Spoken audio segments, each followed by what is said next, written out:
Баршаңызға қайырлы күн достар, менің каналыма қош келдіңіз. Бүгін осындай өте керемет тағамдардың бірі түскі асқа дайындаған штрудель тағамын дайындаймыз. Ол үшін ұсақтап туралған етімізді салып, қызып тұрған майымызға салып қуырып аламыз.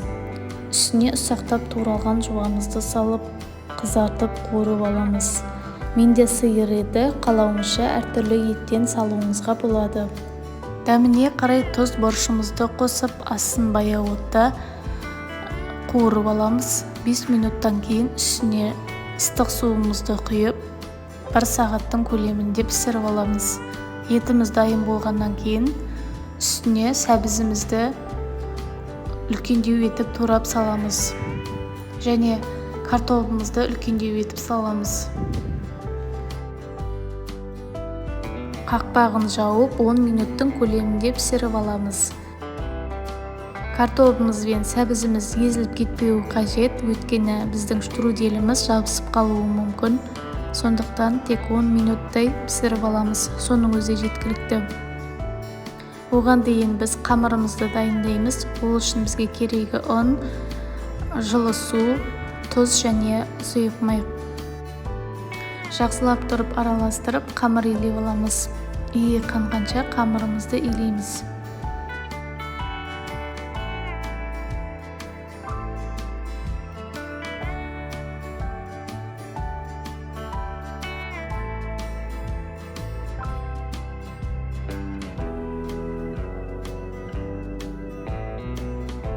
Шамамен 5-7 минуттай басып алдым.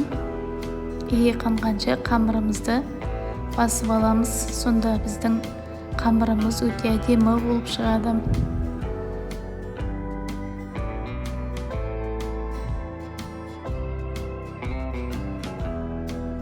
Қамырымызды басып болғаннан кейін 5 минутқа тындырып қоямыз. Қамырымыз дайын болған соң оқтаудың көмегімен осылай жайып аламыз. Жұқа етіп, арасына сұйық майымызды жағып шығамыз.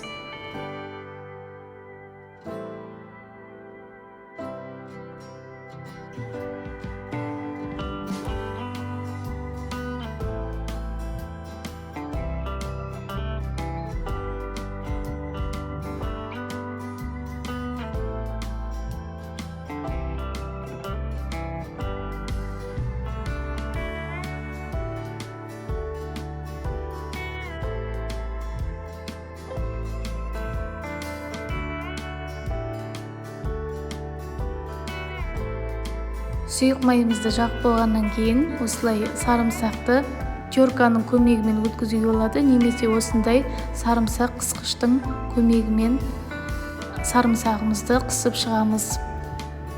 Әр жеріне бір салып шығамыз. Міндетті түрде салыңыздар, себебі біздің штруделіміздің дәмі осымен өте керемет болып шығады.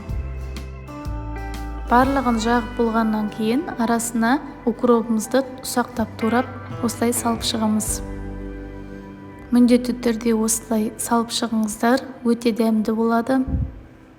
Міндетті түрде жасап көріңіздер. Одан кейін рулет тәрізді осылай бүктейміз. Пышақтың көмегімен видеодағыдай кесіп шығамыз. Біздің сәбізіміз бен картопымыз дайын болғаннан кейін үстіне барлығын салып шығамыз. Астын қаттырақ ашамыз.